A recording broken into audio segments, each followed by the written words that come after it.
Assalamualaikum warahmatullahi wabarakatuh. Kembali lagi dengan Ibu Nida Ulhairiyah pada mata pelajaran IPA. Kali ini kita akan mempelajari tentang mekanisme mendengar pada manusia. Sebelum kita belajar, Ibu harap kamu mempersiapkan alat tulismu agar dapat mencatat apa saja yang penting dalam pembelajaran ini. Dan jangan lupa like, komen, dan subscribe YouTube Ibu ya, agar ilmunya bermanfaat. Selamat belajar. Nah, hal yang pertama kali yang harus kita pelajari yaitu apa itu mendengar.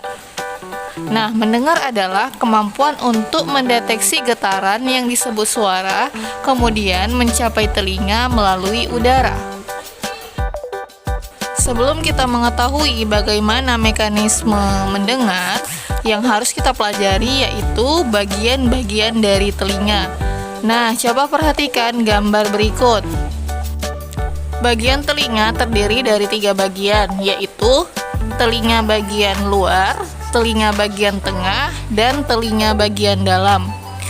Yang terdiri dari telinga bagian luar yaitu daun telinga, lubang telinga, dan liang telinga. Telinga bagian tengah yaitu ada 3 tulang pendengaran, yaitu yang pertama tulang martil, tulang landasan, dan tulang sanggurdi. Gendang telinga dan saluran eustasius itu juga merupakan bagian tengah telinga. Dan bagian dalam telinga yaitu ada 3 saluran tengah lingkaran, saraf pendengaran, dan rumah sifut atau koklea. Nah, mari kita bahas satu-satu. Yang pertama, telinga bagian luar. Telinga bagian luar terdiri dari 3. Yang pertama, daun telinga. Daun telinga fungsinya mengumpulkan dan menyalurkan bunyi ke liang telinga. Kemudian, lubang telinga, yaitu tempat masuknya bumi ke liang telinga. Yang ketiga, liang telinga, yaitu meneruskan rangsang bunyi ke gendang telinga. Itu tadi bagian telinga luar. Kemudian yang kedua itu ada telinga bagian tengah. Ada 3 juga. Yang pertama, gendang telinga yang berfungsi sebagai mengubah bunyi menjadi getaran. Jadi yang bunyi yang kita dengar itu diubah dulu menjadi getaran yang masuk ke dalam telinga kita. Kemudian ada 3 tulang pendengar.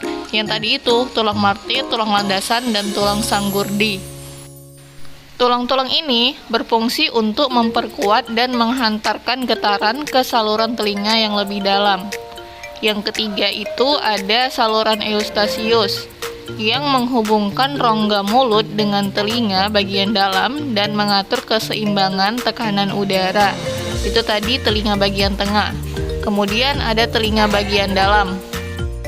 Telinga bagian dalam ada 3 juga. Yang pertama, 3 saluran setengah lingkaran, itu fungsinya untuk menjaga keseimbangan tubuh. Yang kedua ada tingkap oval atau jorong untuk meneruskan getaran ke rumah sifut. Kemudian yang ketiga ada rumah sifut atau koklea yang fungsinya mengubah getaran menjadi influs dan meneruskannya ke otak. Jadi di dalam rumah sifut inilah getaran diubah menjadi influs. Lalu influs itulah yang diteruskan ke otak. Ketika sampai di otak, itulah kita bisa mendengar suara manusia. Nah, selanjutnya mekanisme proses mendengar pada manusia.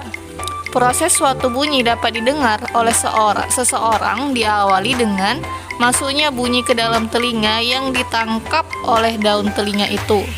Kemudian, bunyi diteruskan ke bagian telinga bagian dalam. Kemudian informasi diteruskan ke otak melalui saraf pendengaran. Nah, untuk lebih jelasnya kamu perhatikan video berikut ini.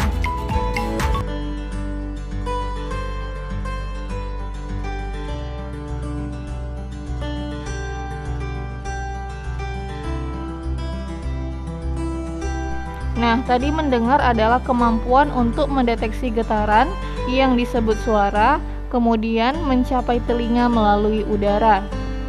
Itu tadi yang dimaksud dengan mendengar. Selanjutnya, bagaimana kita bisa mendengarkan bunyi, atau bagaimana proses sehingga kita dapat mendengar. Nah, perhatikan. Ini adalah gambar telinga kita, ya, telinga manusia. Ada bagian luar, bagian tengah, dan bagian dalam. Nah, ketika ada sumber bunyi ini adalah suatu gelombang. Gelombang suara yang masuk ke dalam telinga kita, yang akan kita dengar. Dia masuk ke gendang telinga.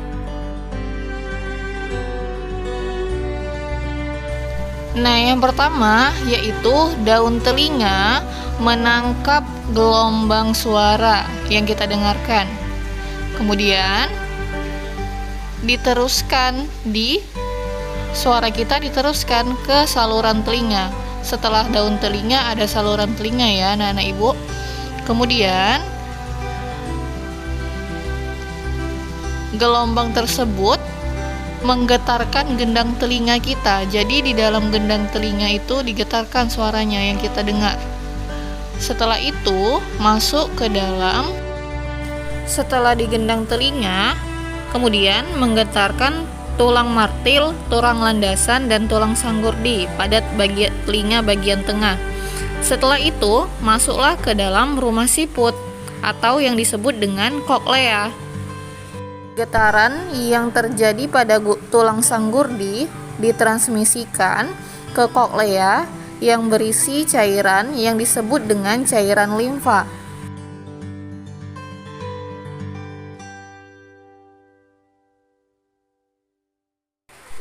Setelah masuk ke koklea, di dalam koklea terdapat organ korti yang berisi cairan sel rambut yang sangat peka terhadap getaran. Kemudian diteruskan ke saraf auditory atau ke otak.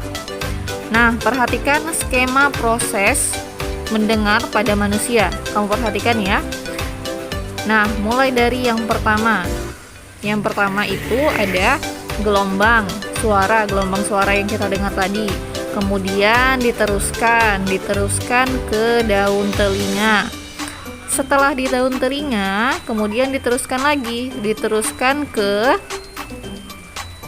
saluran telinga. Kan tadi setelah daun telinga itu ada saluran telinga. Ketika sudah sampai di saluran telinga,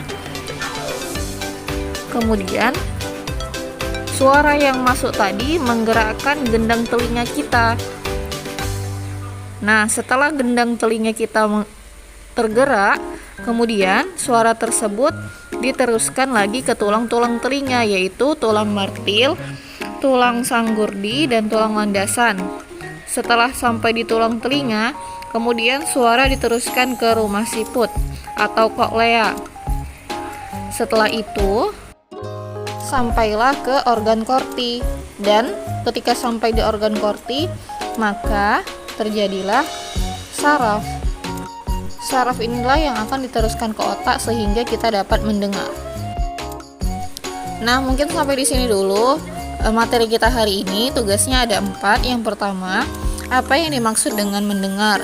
Yang kedua, gambarkan skema pendengaran pada manusia. Nah, jadi kamu gambarkan skemanya ya, anak-anak. Yang ketiga, tuliskan bagian-bagian dari telinga. Yang keempat, penyakit apa saja yang terjadi pada sistem pendengaran. Nah, kamu kerjakan di buku latihanmu, kemudian kamu foto ke Google Classroom dan antar ke sekolah. Selamat mengerjakan tugas dan tetap semangat. Terima kasih. Assalamualaikum warahmatullahi wabarakatuh.